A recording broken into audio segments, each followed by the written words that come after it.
Decision 2018 coverage. Channel 11 presents the Republican gubernatorial debate, live from Hinds College. Yes, and good evening, everyone. I'm David Johnson from WPXI TV Channel 11 News. I'll be your moderator tonight for this Decision 2018 gubernatorial debate. We are live at the beautiful and historic Kresge Theater on the campus of Carnegie Mellon University in Pittsburgh. And what's brought to you, as you can see by the signs behind us, by the Hinds College here at CMU. We want to thank Hinds College, CMU, all the volunteers here at CMU, the dean who made some remarks just before I came on here live, everyone at Channel 11 who's made this possible, and the candidates who have all agreed to be here in this discussion, this debate, in this election year for Governor of Pennsylvania in 2018. Thank you all. Let me introduce the four Republican candidates running for Governor of Pennsylvania, starting closest to me, retired healthcare consultant Paul Mango.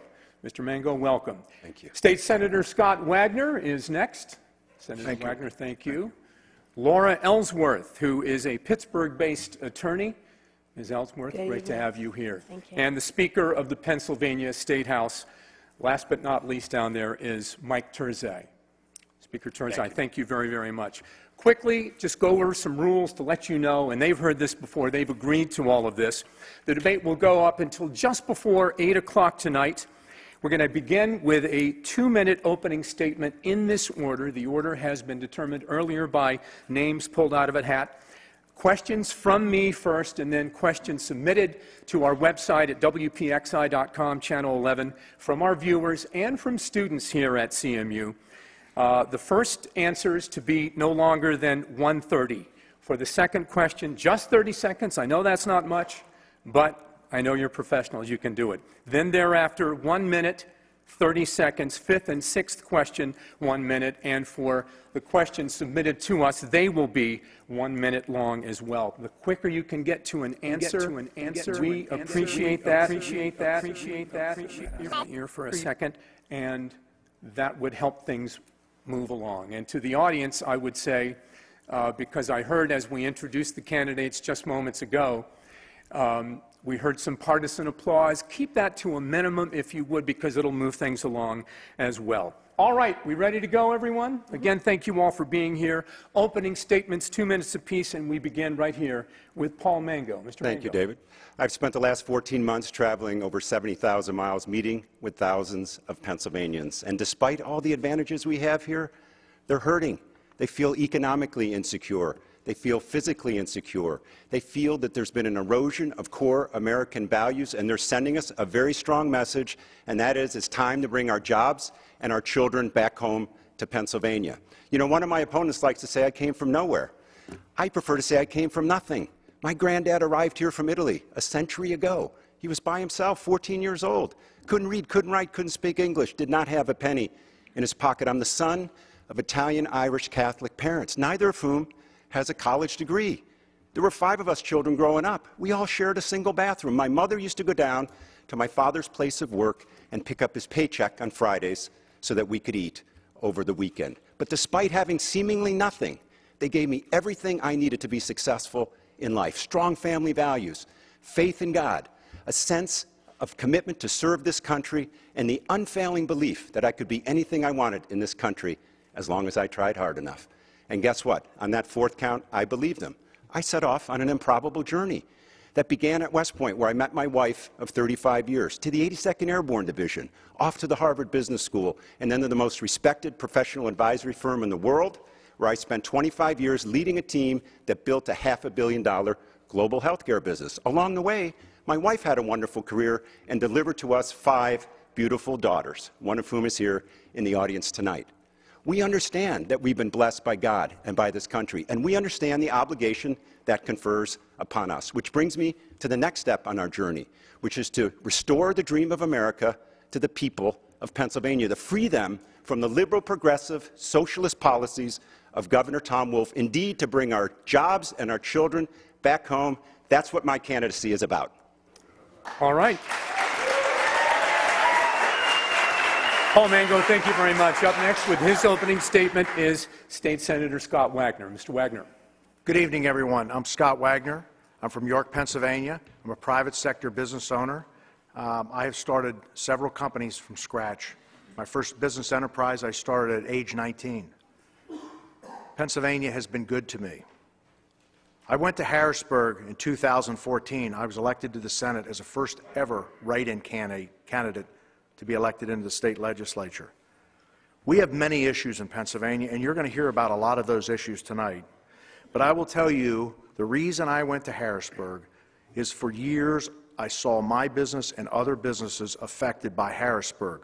Today, there are over 150,000 pages of regulations that affect businesses and affect many of you in this room.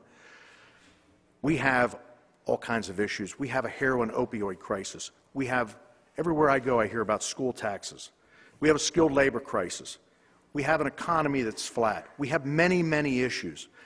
But when I come from the private sector after building businesses over the last 40 years, I see a huge amount of opportunity. I can tell you tonight, standing in front of you, after serving for 4 years, almost 4 years in the Senate, Harrisburg does not have a revenue problem. It has a spending and mismanagement problem. We cannot allow Governor Wolf to get reelected because Governor Wolf's solution for everybody in Pennsylvania is just to raise taxes. Pennsylvania has a lot of issues, and we have to solve those issues today, and I bring the leadership skills, vision, and experience as the next governor to solve those issues. All right, Mr. Wagner, thank you. Up next with her opening statement is Laura Ellsworth. Thank you. Good evening, everyone. I'm Laura Ellsworth. I live here in Pittsburgh, Pennsylvania with my husband, Bruce, and my son, Matthew, who is actually away at college at the moment. And I moved here in 1980 to go to law school at the University of Pittsburgh. And so I've been a practicing lawyer, as Raja said, for almost 40 years. And during a lot of that time, I ran the office of one of the largest law firms in the world here in Pittsburgh and served on the global management committee of that firm around the world. And as one of the leaders of one of the largest professional services firms in Pittsburgh, I was privileged to participate in the transformation of Pittsburgh. And you all know this story. When I came here in 1980, steel was dead, young people were living, everyone thought Pittsburgh was on the ash heap of post-industrial America. And what I watched here, and what I was privileged to participate in and help lead here, was the private sector came together with will and vision and energy and purpose, harnessing their talent, their expertise, to partner with the public sector to get things done. And what we did here in Pittsburgh to transform us to dead in the water to one of the most livable regions in the country and the next home of the Amazon headquarters was work that will work and can be done in every single city and town across Pennsylvania. What we lack is someone in the governor's chair with the will and purpose and experience and vision to do it, having worked on public issues from the private sector, having worked with men and women shoulder to shoulder on more than 20 nonprofits on social service issues throughout this region. I know we have the people to do it. I know we can transform all of Pennsylvania, and that's why I want to be the next governor. All right, Ms. Ellsworth, thank you. Last but not least, Mike Turzai. Thank you, David. First of all, I'd like to introduce my wife, Lydia, my sons, Stephen and Matt. If you could all please stand. Thank you very much. Great to be here. Folks, I'm a lifelong Pittsburgh resident. I grew up out in Moon Township. Lydia grew up in the South Hills. I'm a grandson of Hungarian and Irish immigrants. Lydia is actually a daughter of Italian immigrants. And Pittsburgh is in a great home. We love it. We're raising our 3 boys, 19, 18, and 15, up in the North Hills. And I think that what has happened to Pittsburgh, it's such a great place to raise a family. And we need to spread what's happened in Pittsburgh all throughout the Commonwealth of Pennsylvania as we have. You know, 26% unemployment rate in Beaver County when I was growing up, 19% unemployment rate in Allegheny County. My mom was from Beaver County. And the idea then is that how do you have family-sustaining jobs so that people can have dignity and be able to take care of their families? First of all, You need great educational opportunities, not one size fits all. We need school choice. We have those opportunities, and we've accomplished some. We need to take it further. Second of all, we need to move Pennsylvania to the 21st century. We have passed full privatization. It's emblematic of real limited government. The governor vetoed that. But I got a call from Hazleton. Wine and beer was opened up in a grocery store. A young man who I'd never met, but who I talked to, called me up and said, "You got this done, Mike, with your team." And finally, we've got to move into the 21st century with respect to pensions. First of all, we have to move to a 401k for each and every new hire. We've got a bill that was vetoed by the governor for robust pension reform, and now we need to get it done with the Torres administration. Pittsburgh changed, but it was my bill that had the oversight, and that oversight actually reduced debt, put in more private sector investment, and began to get rid of central planning and let the private sector flourish. We can move Pittsburgh further and Pennsylvania all across the four corners into the 21st century if we get more things done together. All right, Mike. Speaker Turzai, excuse me. Thank you. Thank you for your opening statements, everyone. Let's get started with the questions. First for you, Paul Mango. Governor Wolf just last week issued a statewide emergency for the opioid crisis. Slightly unusual move. This is not done on a regular basis. Is this enough? If not, what else would you like to see done to combat the opioid situation in Pennsylvania? Yeah. Let me start by saying last summer I was on Fox News, on national news, and I asked our governor in June to declare a statewide emergency. Since then, 3,000 Pennsylvanians have died. That's not leadership. Leadership is anticipating when things go wrong and ensuring you take care of your people. Governor Wolf has not done that. But let's talk about the opioid crisis. It's the worst public health situation in the history of the Commonwealth. We're losing 100 fellow Pennsylvanians a week. Over 1,000 more are overdosing and living. Okay? He declared his emergency. That's great. But here's what he's also done. He thinks this is a clinical issue. So he's trying to restrict prescriptions and has an integrated pharmacy database. Okay, fine. That's a good first step. But it's fundamentally a social issue. The folks out there are suffering from diseases of despair. Our jobs and our children have left Pennsylvania. They feel isolated, and this guy is presiding over a no-growth economy.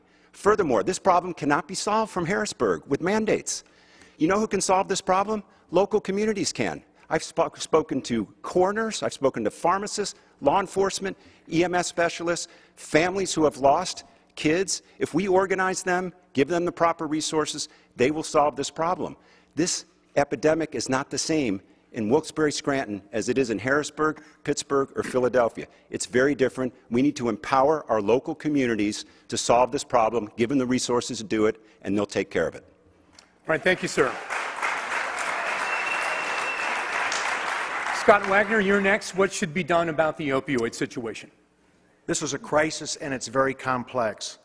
In 2014, I, along with our Assistant District Attorney, Dave Sunday, who is now our York County District Attorney, and our coroner, Pam Gay, we formed a York County Heroin Task Force. We have been operating for almost 3.5 years. It's a very complex issue.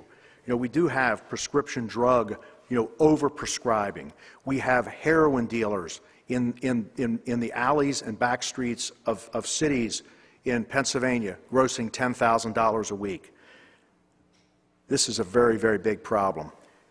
But what we're going to have to do is we're going to have to go deep into our schools, and we're going to have to educate. If a child's a toddler and they go into a public setting, a daycare facility, they need to hear that drugs are bad, needles are bad, drug dealers are bad. You know, for 20 years, the theme has just been just say no. That's not working. In addition, we are pushing people through rehab in 30 days when the average time to actually rehabilitate an addict is almost 270 days.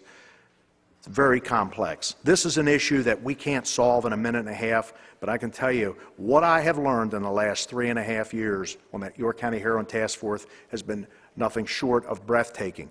It's a very huge problem, and I will tell you, because we didn't pay attention to this crisis, unfortunately, a lot of people are going to continue to die until we get through this very, very complex crisis. All right, Mr. Wagner, thank you very much. Next up, Laura Ellsworth, what would you do to combat this situation?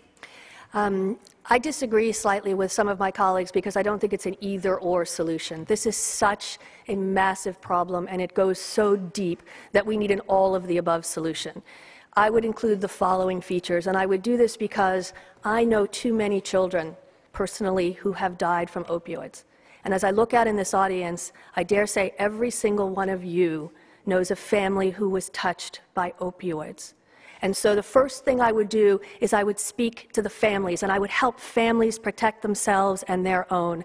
I would educate parents and coaches. My son was a soccer player, and I can't tell you what my medicine cabinet is filled with every time he got a sprain or a knee or anything. If you're a mother out there and you have a sports boy or girl in your family, do not let them take opioids every time they have a sports injury. I would empower the mothers who have lost children. We saw the power of mothers in MAD. We need an analog for mothers. I would empower the federal enforcement authorities and the state enforcement authorities to work more closely together. People aren't dying from opioid pills. They are dying from synthetic fentanyl that they buy after the pills are removed. So we shouldn't rush to the easy choice of removing the pills. That can make the problem worse. And the last thing I would say, in terms of treatment, this is a terrible, terrible addiction. It takes a long time to get off it. We cannot take the easy solutions on treatment. All right, Ms. Ellsworth, thanks so much. Mike Terzai, you're next. David, thank you. As you know, 10 Pennsylvanians die a day with respect to opioid addiction. It's a tragedy. We have to curb it. There's an overprescribing of opioids. We know that. We, in fact, did address in 10 pieces of legislation that the governor did sign into law, but they were driven by the legislature, and they included prescription drug monitoring. We now review, on the state level, all the prescription drugs, and when there seems to be a pattern, you can call it out and you can turn it over to law enforcement agencies. A doctor up in Mount Carmel who did 1.8 million pills to about 1,800 patients in 19 months is being prosecuted. He's being prosecuted with a crime that we elevated to a felony, giving out drugs that resulting in a death. We've also required that medical students have to have education with respect to opioid prescriptions. That hasn't been part of the education in the past. And in talking to my wife, who's a pediatrician, and a good friend who's a family medicine doctor around the kitchen table one day, they said that sometimes these evaluations, particularly for adults, with respect to pain management, actually encourage certain physicians to overprescribe. That has to be changed. That still remains to be changed. We've also been focusing on treatment. We allowed for Narcan to be more readily available, but the key is family, hope, community, sustaining jobs. Thank you. All right, sir, thanks very much. Let's move on to the second question. We're going to start with you, Senator Wagner. Governor Wolf said he doesn't see the need to raise taxes. I believe he said of any kind to balance the budget. I'm not sure if that's a no-tax pledge. Would all of you, and again I start with you, Mr. Wagner, pledge to not raise taxes in your terms or terms as governor? My pledge to you tonight and to the people listening is that when I become governor, we will do zero-based budgeting. We will find out where every dollar goes that is being spent, and we will be respectful of every dollar that comes in. We will make changes and efficiencies to the point, based on the information from the budgeting, that we do not have to raise taxes. There are also revenue opportunities outside of taxes. As an entrepreneur, I understand those opportunities. All right, and I realize asking for a pledge right now is big, but nonetheless, I'm asking. Ms. Ellsworth, you're next. I think tax pledges are political gimmicks that aren't worth the paper they're printed on, with all due respect. And I think anyone takes them is not being responsible to the citizens. What I will say is this. I will do everything in my power to bring efficiencies to government, just as I brought it to the businesses I've run and the civic projects that I've run. And believe me, there are a lot of efficiencies that can be brought. The other thing I will do is I will tackle the pension problem, because your property taxes are going up because of the pension problem. I will sell the state stores and pay down the pension and reduce your property taxes. All right, thank you. Mike Turzai. Yes, David, it's interesting that Governor Wolf has now taken that tack. When he first came into office, he asked for increases in sales taxes, personal income taxes, cradle-to-grave taxes, including home heating, diapers, daycare, and caskets. The House Republicans stopped that, period. We stopped it again this past budget year. We are able to have balanced budgets because the way to budget is this. What are the revenues coming in from all the taxes we already tax, personal income tax, business, sales, and prioritize how you're going to spend those hard-earned dollars. There needs to be more money back in people's paychecks. All right, Mike, Senator Turzai, thanks very much. We're lastly with Paul Mango, and I asked this question, and I appreciate, Ms. Ellsworth, your comment about it, but Pennsylvania is seen as a high-tax state. I think a lot of people can agree with that. And as with the national government, would like to see either no more tax increases or tax cuts. So your response? I'm not going to hold the line on taxes. My pledge to you is to ensure that we give you tax rebates. We're the most overtaxed state in the country, the highest corporate state tax rate, the highest gas tax, the highest property taxes. And I'll tell you, we're never going to, on a sustainable basis, avoid tax increases unless we grow this economy.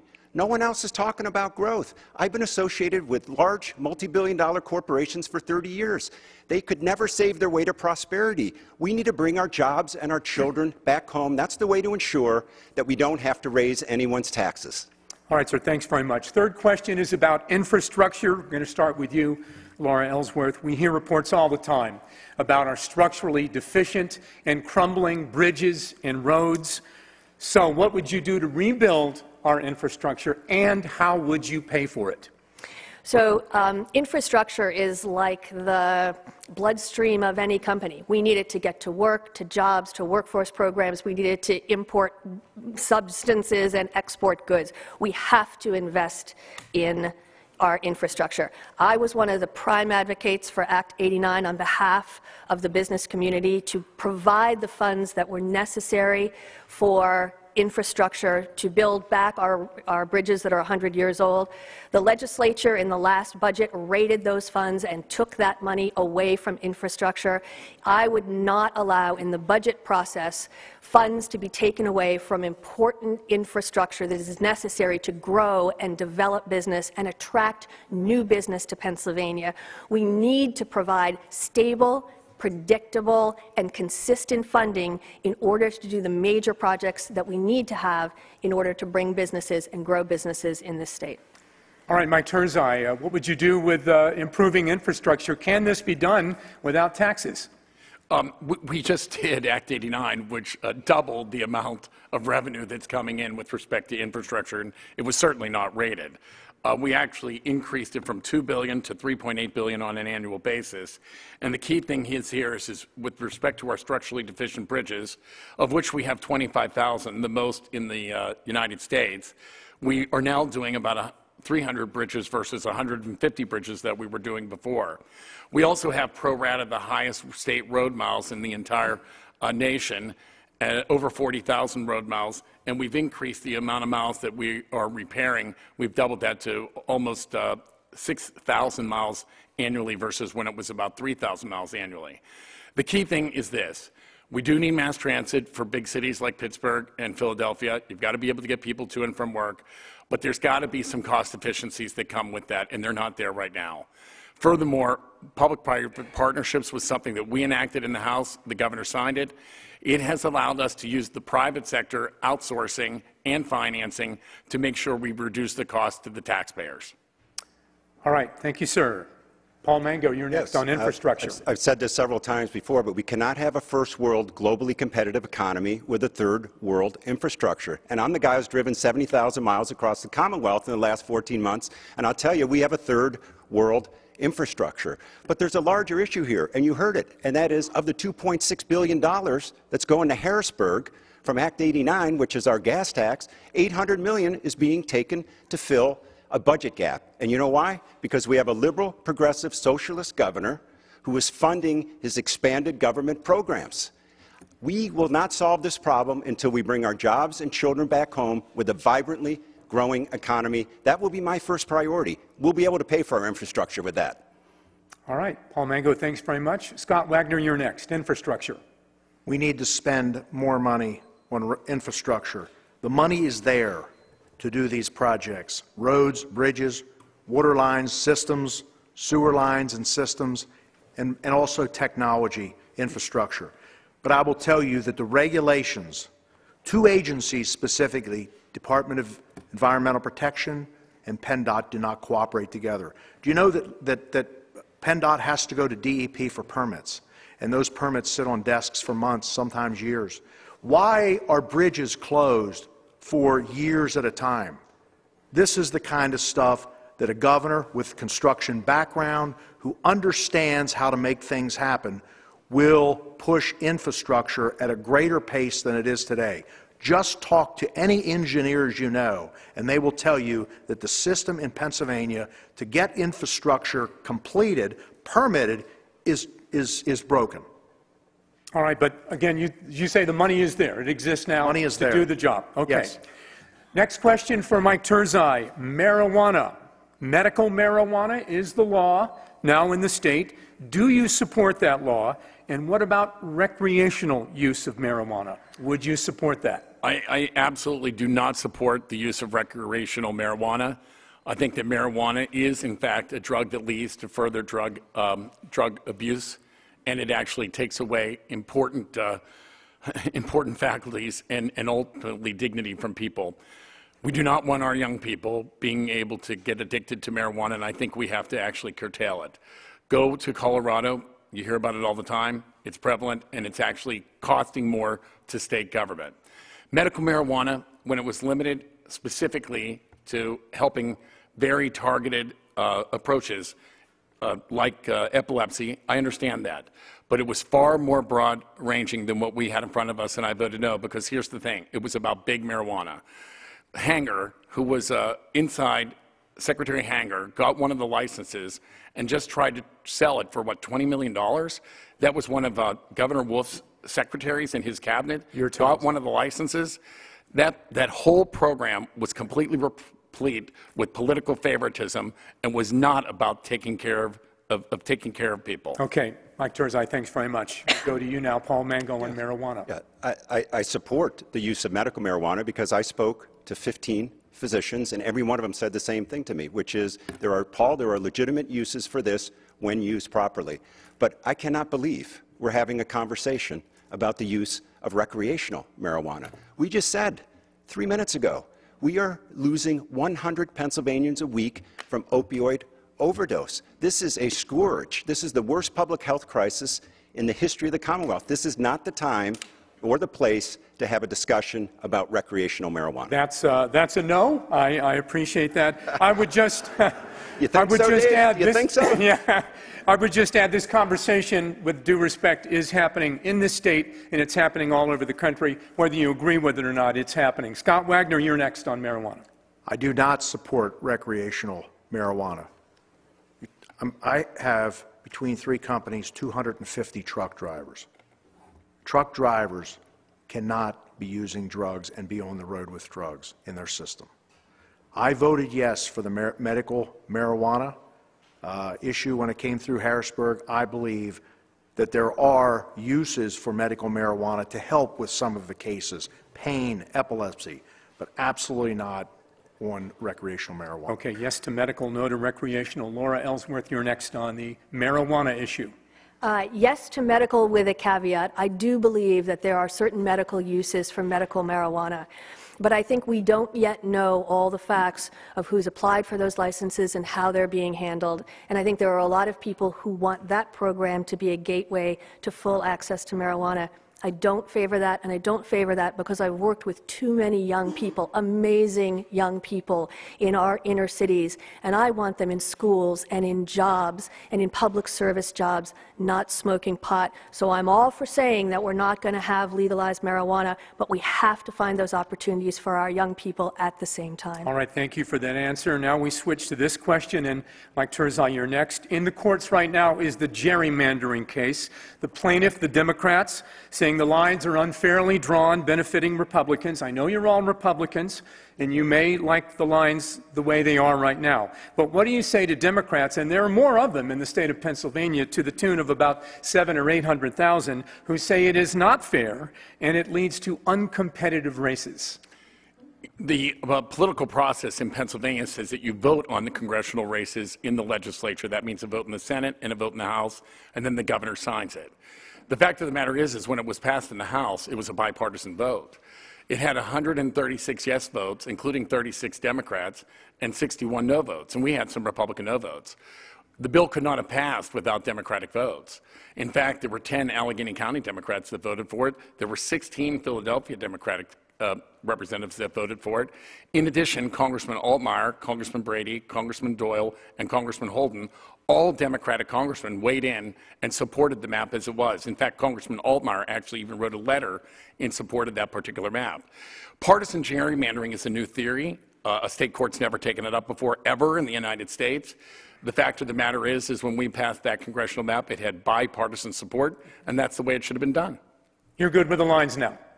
Yes, I'm hearing a yes. It was a bipartisan vote. Okay. Yes. All right, Paul Mango. Yeah, well, you know, a federal panel of judges just ruled that this was constitutional in Pennsylvania. It may have been partisan, but it's constitutional. You know what that means? Elections have consequences. That's why we have to return a Republican legislature in 2018, and it's why we need a Republican governor. But it's not just about gerrymandering.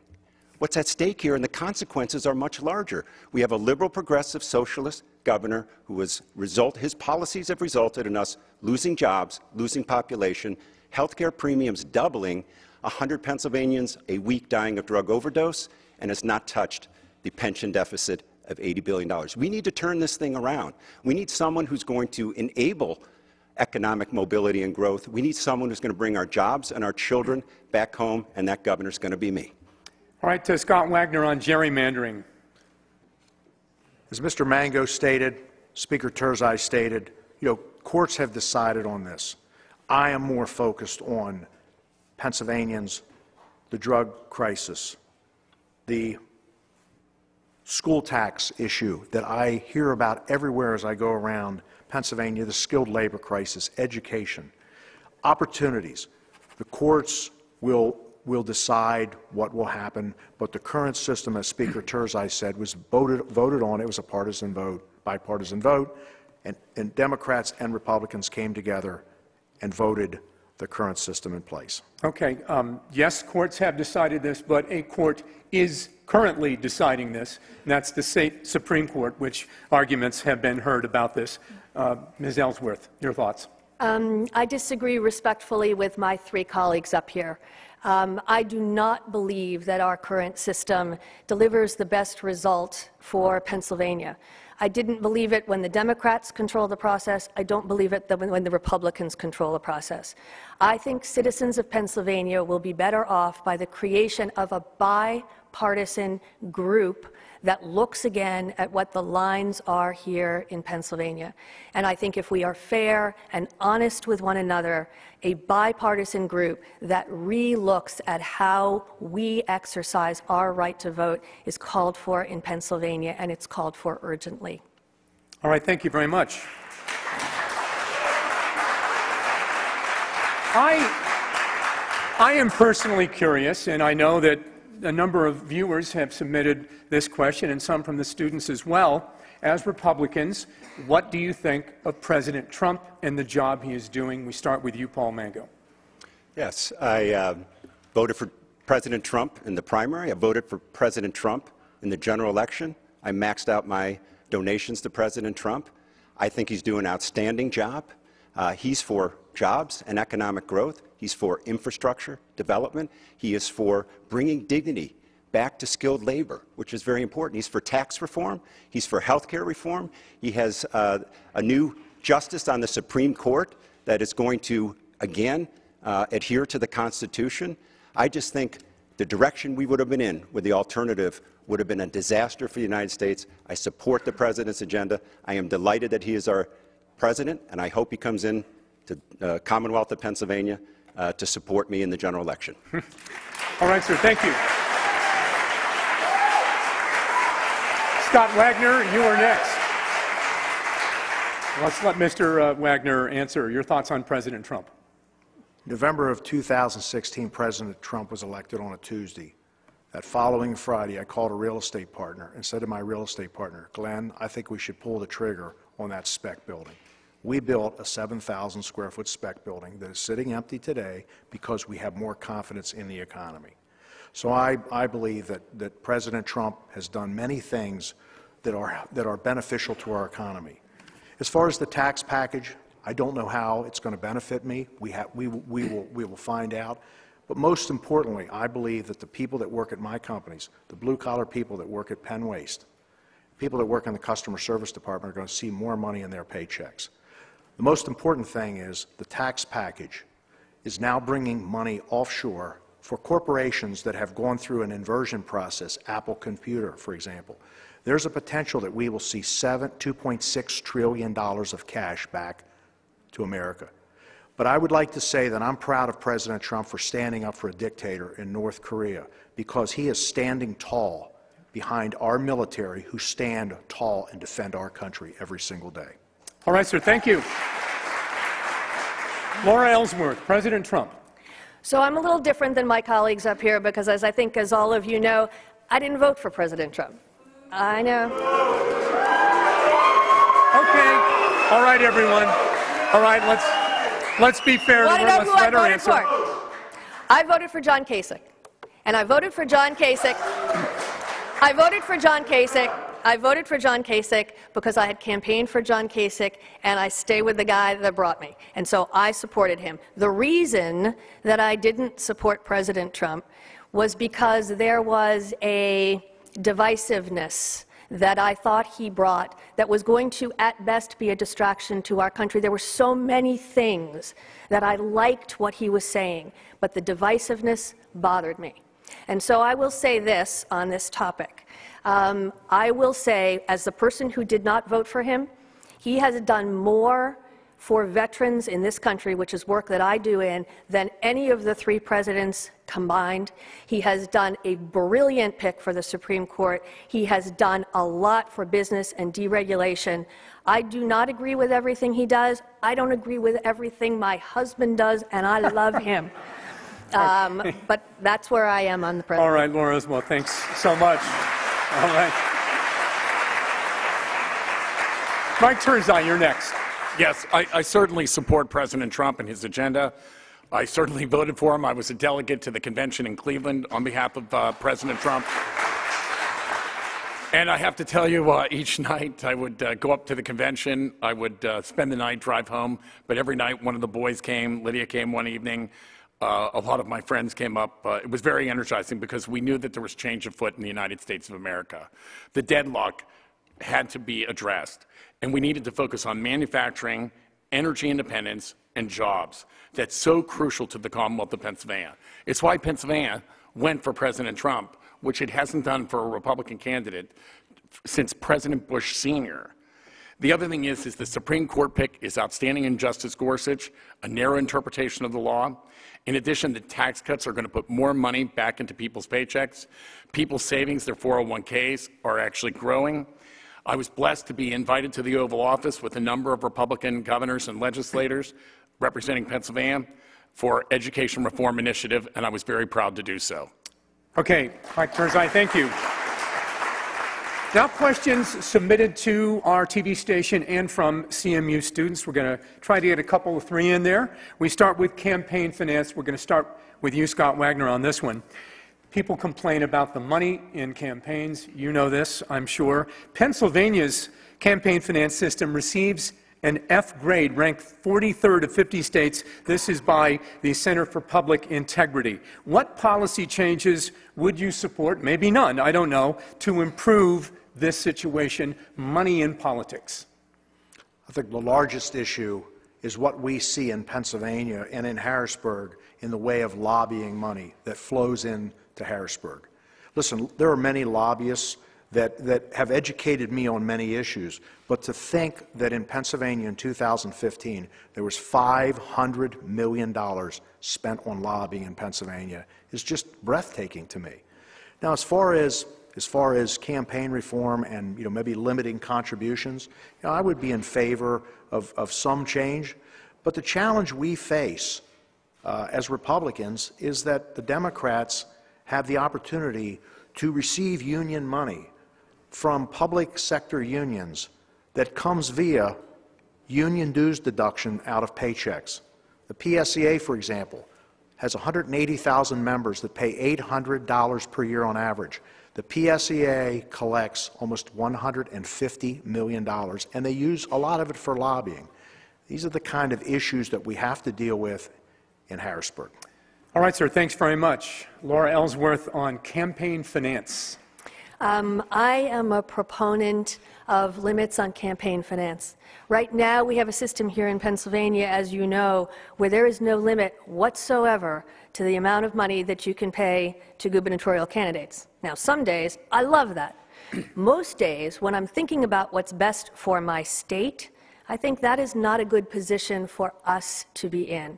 So while every single person in this state ought to have an ability to participate in the public process, to have a face-to-face conversation for people who are running for the privilege of representing them in public service, I think there is a problem in Pennsylvania when you can have absolutely unlimited dollars for one candidate over another. I think it presents some perverse incentives that are ultimately not good for our state and ultimately don't provide the voters with the best qualified candidates because it closes out many, many, many capable candidates.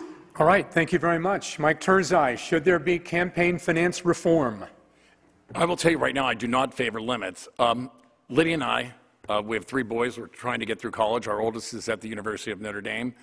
I don't have the ability to self-fund a race. I have to go out and raise that money from people who want to invest and believe in my ability is to be the next governor and the causes that I stand for. The fact of the matter is, if you put limits, the only people that are going to be able to run for governor, and it's already difficult running against people who can self-fund, is not to put limits so that you can go out and raise those dollars. People will give to you if they believe in what you're going to do as governor and if you're going to make a positive difference. I think it's actually an infringement on free speech in many ways. It has not worked on the federal level. What happens?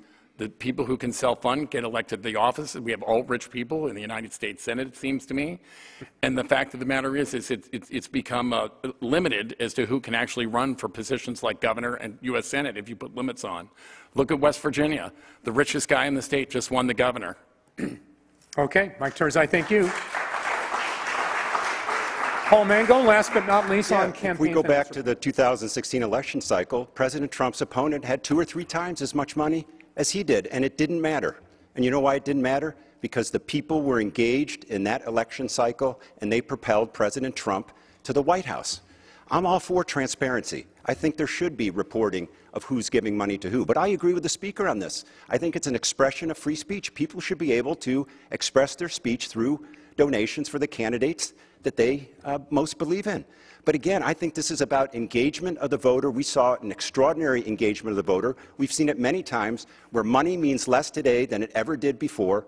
I'm going to be the people's candidate, and I'm hoping that the people of Pennsylvania will propel me to Harrisburg in January 2019. All right, Paul Mango, thank you. Up next, a question about funding for public schools. Laura Ellsworth, you're next on this.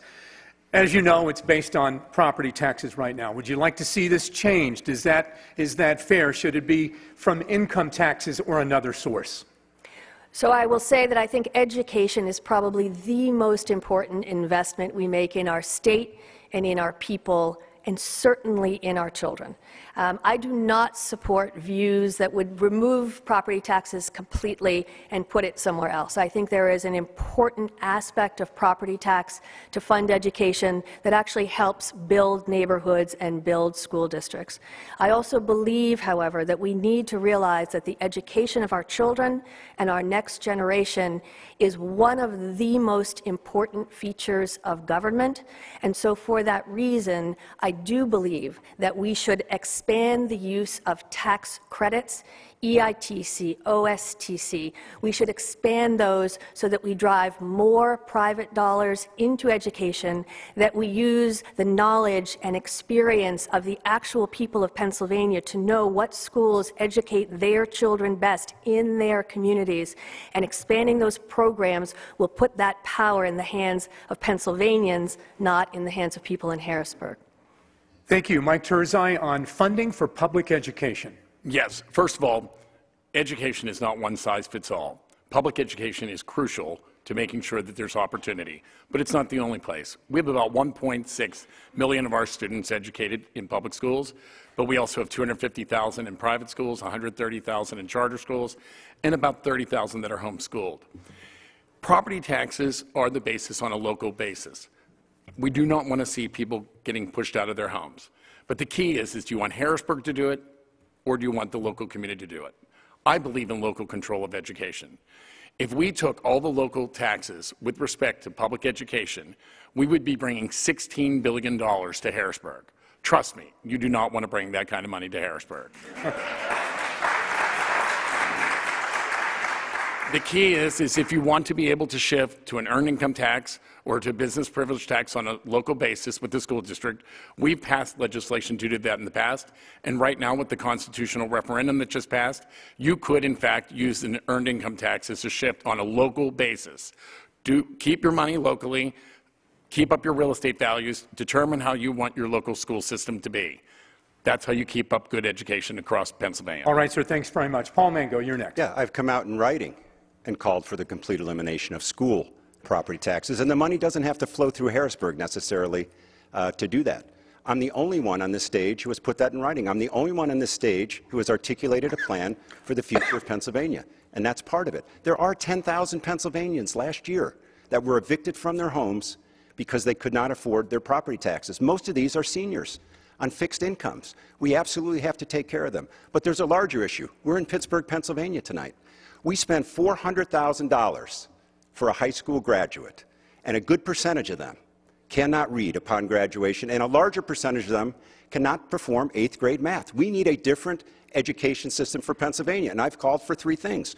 More choice, enable that choice with education savings accounts, and inform that choice with real transparency. That's never going to happen under Governor Thomas the Tax Engine Wolf. You know why? Because he's in the pockets of the teachers' unions, and he cares more about funding his election next year than he does about liberating kids from failed school systems. I will change that in January 2019. All right, thank you, sir. And Scott Wagner, you're next. I've traveled around Pennsylvania extensively since 2014, and I've heard loud and clear from many people about the school taxes on their primary residence. That will be one of my goals, and it will be one of my top 3 goals, to eliminate school taxes on the primary residence of Pennsylvanians. Now, we have a pension crisis that is driving the costs in our schools up. We have to deal with that. I believe in school choice, but I can tell you right now that we have a system that's not working because we have 200,000 skilled labor positions open, and a lot of people are talking about creating more jobs. We have 200,000 jobs that need to be filled. Those jobs pay a minimum of anywhere from $50,000 at a minimum, the whole way up to $250,000. This is a very complex issue, but my pledge to the people of Pennsylvania, you've given me the mission. You want your school taxes eliminated on your private resident. That will be one of my top 3 priorities, and we will get it done. All right, sir, thank you. We have just a couple of minutes left. I have pages of questions from viewers and from here at CMU, my own as well, so it's tough to choose. But the coal industry has certainly changed. We have people in manufacturing displaced, And we're going to start with you, Mike Turzai, on this one, and make this answer as short as you can, please. I might have to cut some of you off. I apologize for that. What would you do to help these displaced workers who are looking for a job? Well, I think that the opportunity is really going to be in the development of natural gas. If any of you have been out to the where the petrochemical facility is going to be in Beaver County, there's 6,000 new construction jobs. There's going to be 600 permanent jobs, and it's going to be $6 billion in investment. We had to go get the tax credits to get that done, and let me tell you, it's worth it because we're sitting on a resource that can serve almost a significant part of the United States. And what we want to do is they're turning that into plastic pellets. You can use those in diapers, crayons, balloons. We need those manufacturing facilities placed right outside of where that petrochemical facility is going to be for family-sustaining jobs, energy independence, and manufacturing. Thank you, sir. And I apologize for how quick you have to be. Paul Mango, I support our coal industry. It's vital to our economy. We're the 4th leading producer of coal in the country. Almost 40% of our electricity comes from coal generation. I was in the bottom of a coal mine, 1,100 feet down, just a couple of months ago. You wouldn't believe the hardworking coal miners that we have. You wouldn't believe the technology, the advanced technology that's being used in the mines in Pennsylvania today. The problem with this was President Barack Obama, who tried to kill the coal industry. President Trump is rolling back those regulations. It was never about clean water. It was about killing the coal industry. We will roll back those regulations, and we'll have a vibrant coal industry again in Pennsylvania. I'm sorry to have to cut you off. Scott Wagner next. And quickly, please. I support the coal industry. Not all coal is burned in power plants. A lot of coal is used in the making of steel. But when industries change, such as the coal industry, as I mentioned earlier, there are 200,000 skilled labor positions open in Pennsylvania. You could take coal miners that work on equipment. There are mechanics. There are maintenance people. They could be retrained to go into other industries. All right, sir. Thank you very much. And Laura Ellsworth, finally. Every successful business organization needs two things: a long-term business plan and a budget. Pennsylvania has neither. And what I talk about in my materials is the map, where we're going to be in 5, 10 years. And what I see is multiple energy sources. And workforce to connect them. Go on the website, read the plan, and let's have a budget that funds what we need to do. All right, thank you. And again, apologies for the speed, but we go to closing statements. 1 minute each, everyone, starting with Paul Mango. Yes, I started this evening talking about my trips across Pennsylvania, 70,000 miles in the last 14 months. And I talked about how Pennsylvanians are hurting. They feel very economically insecure. But even more than that, they've lost hope in their ability to achieve the American dream. You also heard a story about a guy standing right here whose granddad came here 100 years ago with absolutely nothing, and now I'm a candidate for governor in the Commonwealth of Pennsylvania. There's only one country in the world where that could have happened, and that's America. So my mission is to restore the dream of America for Pennsylvanians, for our children. And guess what? It's within our grasp. We live in the greatest state in the greatest country in the world. Our problem is we lack leadership in Harrisburg, and we have a guy there who has an ideology that is focused on liberal, progressive socialism. We need to bring back the policies that enable Pennsylvanians to be economically mobile, to achieve success by themselves. That is my mission. That is what I will do when I get to Harrisburg in January 2019. Thank you, sir. Scott Wagner, you're next.